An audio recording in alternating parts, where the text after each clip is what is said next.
मुत्तकी परहेजगार लोग रहते थे। उन्हीं मुत्तकी और जाहिदों में एक बहुत बड़े आबिदो जाहिद इंसान थे और उनकी उम्र शरीफ 190 साल थी।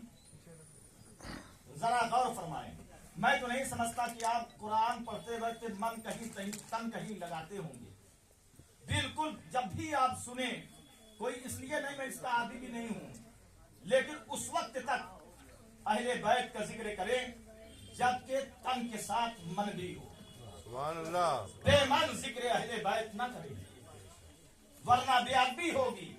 इसलिए कि सखी इब्ने सखी हैं, इनको कोई कैसे याद करे, लेकिन ये मंगतों की तरफ ध्यान करते हैं। तुम बेमन से जिक्र करोगे और उनकी तवज्जो तुम्हारी तरफ होगी और तुम्हारा दिल दुनिया में होगा तो इन बारगाहों की गुस्ताखी होगी। लिहाजा बड़े अदब के साथ खूब जिक्र करें, लेकिन जहां भी जिक्र करें अगर फैज हासिल करना चाहते हैं, बरकतें अहले बैत की लेना चाहते हैं, तो खुदा की कसम दिल से जिक्र अहले बैत करें। हमारा तेरे दामन में है किस लालो जवाहर की कली, तू किसी और के दामन की तरफ क्यों देखे। इतनी वसी जात है सैयदा फातिमा जहरा की, शेर खुदा की, हसनैन करीमैन की।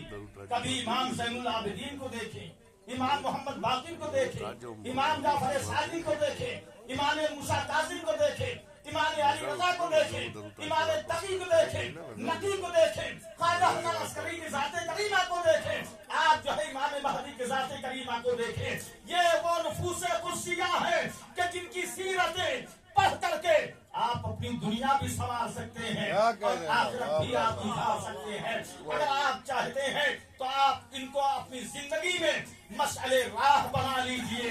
खुदा की कसम मैं कहता हूँ, हर गम दिल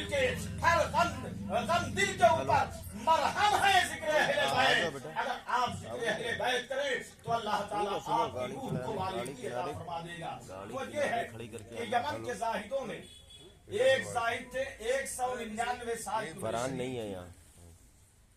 उनका नाम मशरम बिन वहीकुस ऊपर आ जाना जीने से बहुत बड़े मुस्तजाबुद दावात जानते हैं कौन होता है? ठीक है, जिसकी दुआ अल्लाह रद्द न करे, आओ वो है मुस्तजाबुद दावात। बंदा जो कहे अल्लाह कबूल कर ले, उसे कहते हैं मुस्तजाबुद दावात। तो यमन में मशरम बिन वहीकुस सैफान ये मुस्तजाबुद दावात थे। जो दुआ करते थे अल्लाह ताला पूरी फरमा लेता था। एक दिन अपनी दुआ के औकात में अल्लाह ताला से मुनाजात की, ऐ अल्लाह अपने नबी के किसी करीबी और रिश्तेदार से मेरी मुलाकात करवा। दुआ रद्द नहीं होती और दुआ कर रहे हैं, ऐ अल्लाह मुझे नबी के किसी करीबी रिश्तेदार से मेरी मुलाकात करवा।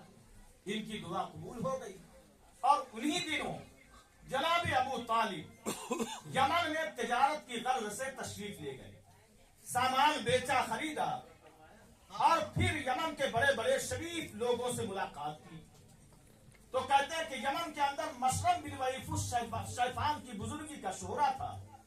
जनाब अब्दुल मुत्तलिब हजरत मशरम बिन वहीकुस सैफान के पास गए तो उन्होंने बड़ी खातिर मदारत की, अपनी गद्दी के पास जनाब अबू तालिब को बिठाया। चमकती हुई पेशानी है और चूंकि सरदार मक्का थे आप, बड़े वो दबदबा के साथ और बड़े खूबरू इंसान थे। कोई भी एक मर्तबा सूरज देखता था वो आपके सामने लट्टू हो जाता था। बड़ी हिम्मत वाले मर्द यही है जो नबी